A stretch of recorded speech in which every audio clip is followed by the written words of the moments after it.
1부 순서 시작하겠습니다. 자, 뉴스 브리핑 정상근 기자 자리하셨습니다. 네, 안녕하십니까. 미디어 오늘 정상근 기자입니다. 네, 미디어 오늘 얘기하지 마세요. 그 간접 광고라고 우리 지적받았어요. 아, 정말요? 아니요. 아, 네.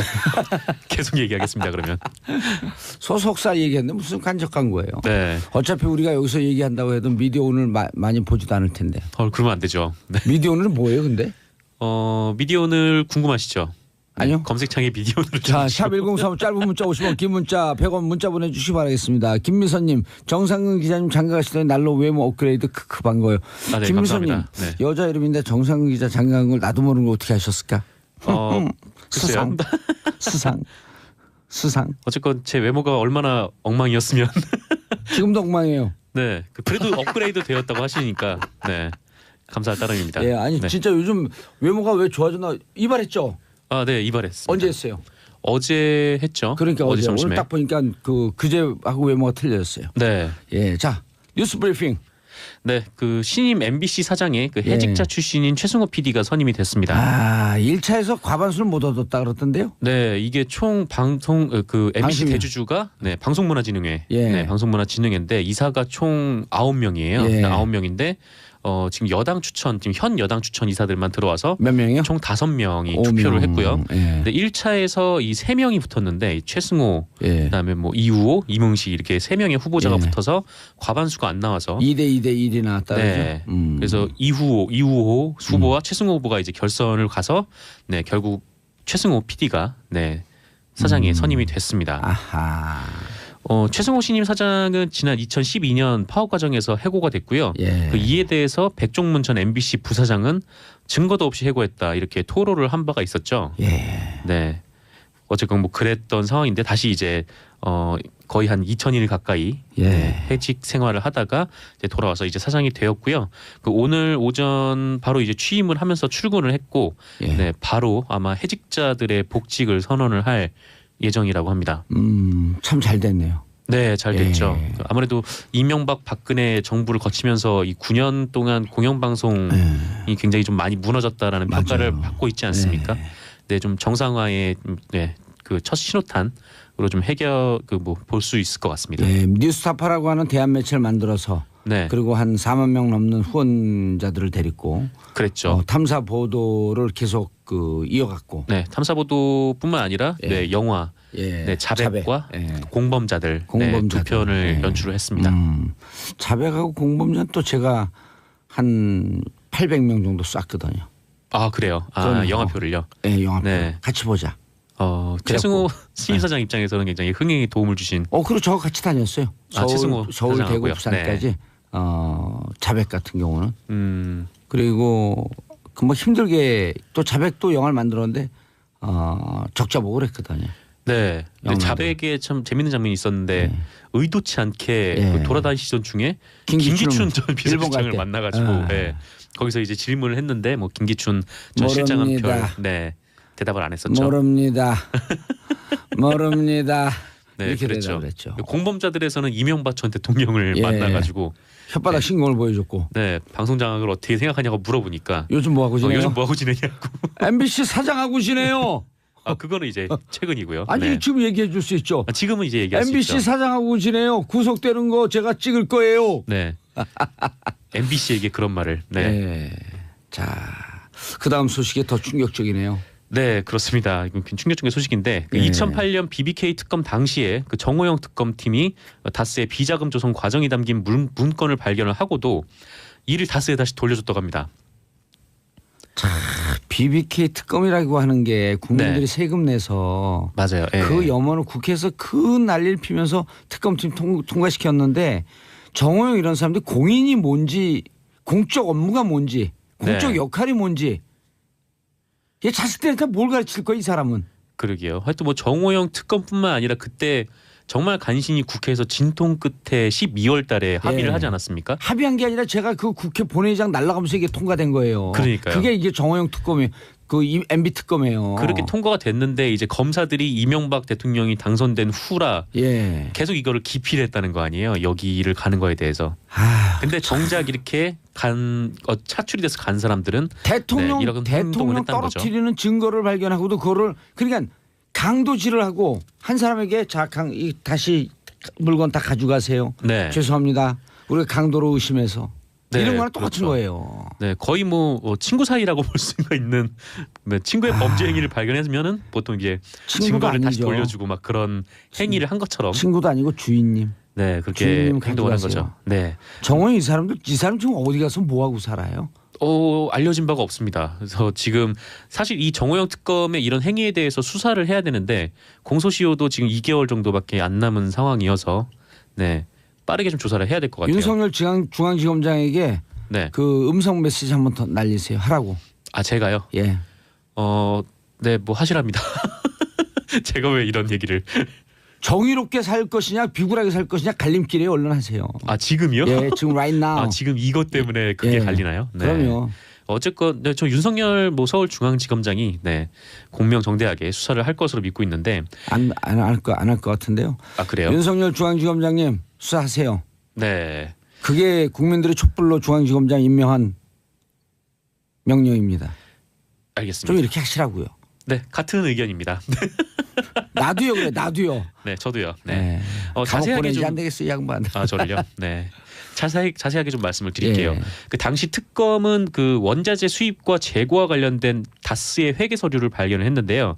이 서류에는 그 해외 원자재 수입을 부풀리는 방식으로 다스가 돈을 빼돌린 정황이 있었다고 합니다. 총 120억. 네, 120억으로 불어난 거죠. 그 돈이 점점 커져서.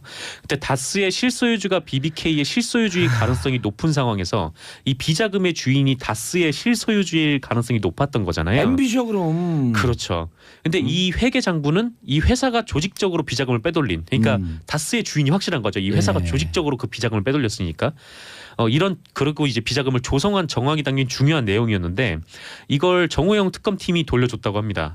그 정호영 특검은 그 이명박 전 대통령을 만나가지고 한식집에서 꼬리곰탕 꼬리곰탕. 먹으면서 2시간 정도 조사를 하고 있을 하여튼 뭐 그런 행동을 했는데 그 산하에 있는 휘하 검사들은 이 문건을 발견한 후에 다스에 가긴 했는데 가서 사장실 들어가서 커피 한 잔 먹고 나왔다고 네, 해요. 지금 JTBC 보도에 따르면 특검은 이 서류를 다스에 돌려주면서 이 문건들을 보면 다스가 어떻게 비자금을 만들었는지 알 수 있다. 네, 이렇게 친절하게 설명까지 해줬다는데요. 그러면서 그 증거 없애고 인멸하라 이런 얘기랑 똑같은 거죠. 그런 얘기죠. 그러니까 범죄 사실을 발견을 하고도 특검이 이거를 오히려 범죄자한테 증거를 돌려주면서 또 이거 걸리면은 이거 범죄로 뭐 빼박이야 뭐 빼다박도 못하는 거야 이렇게 얘기를 했던 거죠. 이게 2011년 12년에 아니죠 2007년이니까 그 전에 네. 비자금을 120억을 조성을 했을 거 아니에요. 네네. 그 돈 어디다 썼을까요? 그 돈을 그 계속 이제 조성을 한 정황은 딱 있는 거고 그 돈 어디다 왜 조성을 했을까요? 개인이 무슨 테니스 치러 가러 조성했을까요? 이거 선거하는 데 썼어요. 보나마나. 네. 그럼 선거하는 데 써서 불법 정치자금이거든요. 당선 선거를 해서 무효예요. 그렇죠. 네. 하여튼 여러 가지가 막 걸리는데 어쨌건 아까 말씀하신 대로 이렇게 돌려주니까 그 이동영 부사장 등 임원들의 지시를 받아서 다스에서 이 자료를 다 폐기해 버렸다고 합니다. 근데 결국 이제 증거가 인멸이 된 거죠. 참 이게 진짜 천벌을 받을 사람들이에요. 네. 그리고 이 특검이 그 이 120억의 행방을 어쨌건 찾았잖아요. 특검 정호영 특검이 그걸 찾고 그걸 이제 다스에 다시 돌려놓아 줬는데 이 행방을 조사를 하다가 이 경리팀 직원과 그 가족 이름의 계좌로 차명 계좌로 분산돼 있으니까 이 직원을 불러서 조사를 한 거예요. 그래서 이 경리팀 직원 조모 씨가 이 돈을 자기의 비자금이라고 했답니다. 자기의 비자금이요? 그 횡령 아니에요. 횡령이죠. 이거 말이 안 되는 거잖아요. 그러니까 그 경리팀 직원이 이 120억이나 되는 엄청난 거액을 회사로부터 빼돌려가지고 그게 자기 돈이라고 한 건데 예. 뭐 그래도 뭐 그럴 수 있다고 쳐봐도 근데 더 큰 문제는 특검이 고발도 안 했답니다. 이 경리 직원에 대해서. 그리고 이걸 JTBC는 어떻게 알았을까요? 계속 이제 다스 내부 관계자들을 계속 이제 안에서 좀 만나고 확보를 한 다음에 내부 고발자의 제보예요. 네, 내부 고발자. 네, 그렇죠. 얼마나 세상에 썼고 이 정호영 특검이 그때 당시 그 특검 검찰이 개판이었으면 네. 엉망이었던 거죠.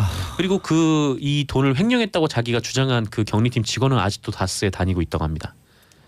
이게 상식적으로 말이 못 안 되잖아요. 자르겠죠. 왜냐하면 네. 그 차명 계좌를 그 직원의 이름을 썼을 정도면 그거 못 자르죠. 어쨌건 이렇게 뭐 전 당시에 이제 정호영 특검이 일종의 범죄에 가담을 하거나 뭐 그 증거를 은폐하거나 이런 정황이 나왔는데 지금 검찰에서 수사에 돌입하고 있지 않잖아요. 그래서 이런 상황에서 지금 민주사회를 위한 변호사 모임 그리고 참여연대에서 그 어제 정호영 특검을 고의로 사건을 덮으려 한 혐의 그러니까 특수직무유기로 검찰에 고발을 했습니다. 윤석열 중앙지검장님 이거 알고 계세요? 알고 계신 것 같아. 네, 아실 것 같다는 생각이 근데 드는데. 왜냐하면 BBK 그 특별수사팀 이 사람들이 지금 검찰의 요직에 다 있거든요. 네. 예. 그래도 그렇죠. 검찰에 정말 개혁하려면 이런 사람들 쳐내야죠. 또 뭐 자기 식구들을 좀 쳐낼 수 있어야 네. 공명정대한 검찰이 되지 않겠습니까? 아 속상하네요. 참 이런 사람들에게 그 월급 주고 그 특검이라고 하는 지위를 부여했고 네. 이 특검도 또 참여정부에서 부여한 사람들인데. 그렇죠. 근데 그 특검이 이제 범죄 사실 은폐하거나 네, 증거를 폐기하는 일에 이런 앞장섰다는 사람들한테 건데. 공직자의 공이 무엇인지 알려줘야 되는데. 네. 오늘 굉장히 화가 많이 나 보이네요. 화가 나죠 이거. 화가 나긴 하죠. 이것 때문에 감옥까지 살았는데 저는 좀 웃음이 나와요. 아, 뭐 제가 간 건 아니니까요. 네. 어쨌건 네, 고생 청취자들한테 많으셨는데. 오늘 댓글 털릴 것 같아요. 말을 너무 무책임하게 해. 네. 어쨌건 뭐 이거는 검찰 수사를 빠르게 돌입해서 공소시효가 얼마 남지 않았으니까 네, 조사를 해야 될 것 같습니다. 2008년 김대중 비자금 의혹. 제보자는 현 국민의당 최고위원. 네, 그 국민의당 박주원 최고위원이 과거 김대중 전 대통령의 그 100억 원 양도성 예금 증서 의혹을 제기한 사실이 경향신문에 보도가 됐습니다. 그 박주원 최고위원이요. 박주원 최고위원은 뭐라는 네. 분이네. 네, 그 좀 개요를 말씀드리면 그 이명박 정부 출범 초인 그 지난 2008년 10월에 그 당시 주성영 한나라당 의원이 국회에서 김대중 전 대통령께서 이 100억 원의 양도선 예금 증서로 비자금을 조성했다 이런 의혹을 제기를 했었어요. 근데 이때를 돌이켜 보면은 당시 국세청이 한참 노무현 전 대통령과 관련해서 그 태강실업 박연차 회장의 세무조사를 진행을 할 때였는데 그 이명박 정부가 출범 직후에 그 촛불 집회 전국에 딱 걸리면서 네, 정권 지지율이 폭락을 했었잖아요. 그래서 이 상황을 타개하려고 그 노무현 전 대통령을 노리고 있는 거 아니냐 좀 이런 비판이 있었는데 뿐만 아니라 이제 김대중 전 대통령에 대해서도 마찬가지로 계속 공격을 할 거리를 찾고 있었다는 거고 그게 이제 주성영 한나라당 의원에 의해서 비자금 조성 의혹이 나왔던 거죠. 근데 그 제보자가 박주원 최고위원. 지금 이제 국민의당 최고위원인데 하지만 이 의혹에 대해서 그 대검 중수부 그 이명박 정부의 대검 중수부는 혐의 없다 관련이 없다라고 결론을 내렸었어요. 근데 대검 중수부장이 최재경 아니었었나요? 그때 중수부장이 누군지는 잘 모르겠습니다. 그때. 저도 잘 모르겠네. 네. 그래서 이제 의혹을 제기했던 주성영 의원이 벌금 300만 원을 받았는데요. 네. 당시 오늘 경향신문 보도를 보면 그 당시 주성영 의원이 그 조사 과정에서 자신에게 이 의혹을 알려준 사람이 현 박주원 최고위원이다. 그러니까 국민의당 최고위원이다. 이렇게 진술을 한 거예요. 그러니까 잘 이해가 안 가잖아요. 그러니까 국민의당이라면 김대중 정신을 계승한다는 당이고 그러니까 왜 이런 당에 있는 분이 그때 당시에 왜 이렇게 의혹을 제기했을까라고 하면은 사실 이 박주원 최고위원은 그 전 한나라당 소속으로 안산시장을 지낸 사람이라고 해요. 그래요? 네. 친이계로 분류된다고 하고요. 네. 그럼 국민의당은 무슨 당이에요? 그러게요. 이제 국민의당에서는 지금 최고위원을 하고 계신 거죠.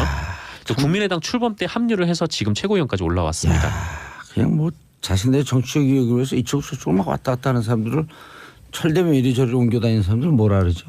보통 철새라고 하죠. 보통 철새라고 하나? 네. 특수한 철새인데. 아 그래요? 이 사람이 그리고 대검 정보기획관실 정보관으로 일을 했대요.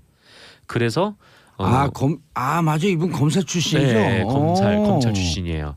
그래서 이분이 그 정보기획관실 정보관으로 일하면서 그 2006년에 이 김대중 전 대통령에 관련된 제보를 주성영 의원에게 한 거죠. 그리고 2006년에 안산시장에 공천이 됐습니다. 2006년에 그때 싹쓸이 할 때. 그래서 주성영 의원은 검찰 쪽에서 이렇게 나온 자료니까 난 그게 믿었다 이렇게 진술했다는 거죠. 알겠습니다. 샵 1035 짧은 문자 50원 긴 문자 100원 6081님 비가 오나 눈이 오나 밥 먹을 때도 운전할 때도 정보운전 정치쇼 열혈 청취자입니다. 탈탈탈 완벽히 털어주세요. 청취자 청산되는 그날까지 인사하시고요. 네 감사합니다. 저는 광고 듣고 2부